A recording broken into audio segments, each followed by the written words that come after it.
அனைவருக்கும் வணக்கம். இந்த திருக்குறளில் அதிகாரம் 26 புலால் மறுத்தல், குறள் எண் 260.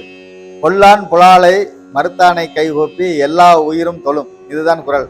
நானும் உயிர்வதை செய்யாமல் புலால் உண்ணாமல் வாழ்பவரை உலகில் உள்ள எல்லா உயிர்களும் கைகூப்பி வணங்கும். உயிர்வதை செய்பவரும் புலால் உண்பவரும் அந்த குற்றமான செயலை செய்யும் பொழுது அவர்கள் மனம் அவர்களை அறியாமலேயே வேதனைப்படும்.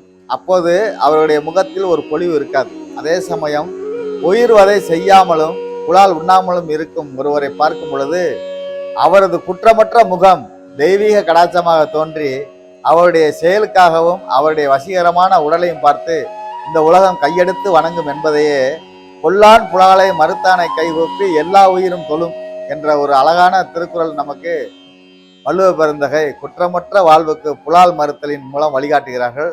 வாழ்க வளத்துடன். நாளை மற்றொரு குறளில் சந்திப்போம்.